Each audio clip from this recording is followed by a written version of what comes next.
Growing up, I remember coming home or staying home sick from school and not only drawing anime girls that I saw online as my OCs, but I would also listen to Vocaloid and nightcore music alongside it, and because most Vocaloid fans already know that their technically software is used for music production, I'm focusing on nightcore today. I mean, maybe I'll do a video on Vocaloid later if I run out of ideas for the series, but today, we're going back to the days of raver anime girls. I mean, I used to think that nightcore was a Vocaloid, but yeah. So, for those who are unaware, nightcore is a genre of music characterized by sped-up and high-pitched versions of pre-existing songs. Sometimes they're sped-up versions of pre-existing remixes of songs, or sometimes they even add entirely new things to it.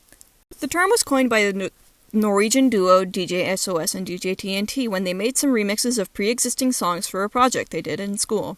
And because there were a few students that liked them, they made some CDs of their work to give out to their friends. And at some point, someone must have uploaded their work to the internet, and it got insanely popular over time. DJ SOS and DJ TNT were inspired by Scooter, a German happy hardcore group, and they said that they didn't hear a lot of stuff like this at the time, so they thought that it would be neat to make songs that they liked in the exact same style as them. The first nightcore track to appear on LimeWire was Dum Diddy Doo, and it was one of the first viral examples of nightcore. Another example is Rockefeller Street, 1273, down to Rockefeller Street, you know the one. According to the Know Your Meme article on Rockefeller Street, YouTuber Nake uploaded a video of two people playing Rockefeller Street on Nosu and dancing to the song. This was originally titled 新年明けたから押すとき違い and according to the web archive, it was marked as unlisted for some time until 2022, and it became a viral. This was originally up until 2022, when it became the viral meme that we know today.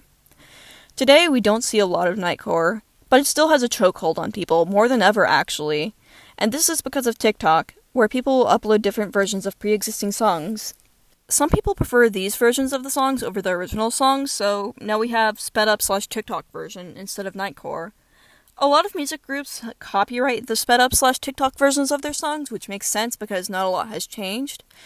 And you can argue that it's the same as nightcore. However, nightcore is a lot more notable for being in the tone of a happy hardcore song in the sense that the songs are remixed very heavily, have a lot of bass, are very high-pitched, and have a blurry JPEG of an anime girl on the cover.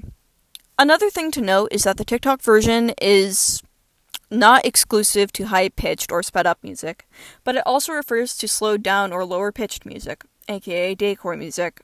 I originally got into daycore when I was in the animation meme community, and I guess something to note is that some daycore music is chopped and remixed, sort of like vaporwave music, and it definitely has an edgy, more chill vibe to it. I definitely associate it with edgy animations that I liked in middle school. However, I also know that a lot of people use them for thirst traps today. I haven't seen a lot of slowed down music copyrighted compared to high-pitched stuff, but it's still referred to as the TikTok version, so yeah.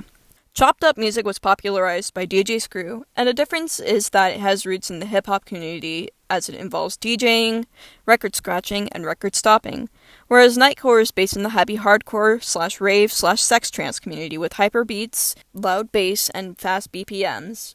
Something that gave interest to chopped and screwed music in the 1990s/2000s was lean, and for those who are unaware, lean is a drink composed of cough syrup, antihistamines, hard candy sometimes, and soft drinks, and this gave more quote-unquote allure to the community, as it quote-unquote slowed the brain down. In 2006 of November, DJ Screw died from taking codeine, Valium, and PCP, and following this, his influence spread throughout the US. In 2011, the University of Houston Libraries acquired over 1,000 albums that DJ Screw had owned. A notable aspect of daycore, aside from the influence of the chopped and screwed genre, is the usage of reverb prior to its rise in popularity. Slowed and reverb is another label that's used instead of daycore or chopped and screwed. However, something to note is that a song with this label does not make it chopped and screwed, which I mention because there have been people who have attributed slowed and reverb songs to being chopped and screwed, which has been seen as disrespectful to DJ Screw and his legacy. So, I guess this poses the question, what makes daycore unique? And if I had to answer that, I guess I would say it's a variety of things, such as the occasional usage of chopping and screwing in songs, slowed down versions of said songs, and sometimes reverb. So, to conclude, what makes nightcore stand out, and why is it important? Nightcore is notable from taking influence from the happy hardcore community, similar to the way that daycore takes influence from the vaporwave community, the hip-hop community with the chopped and screwed genre, and they both can inspire people to create music. TikTok versions, sped up or slowed and reverb versions of songs are fun too.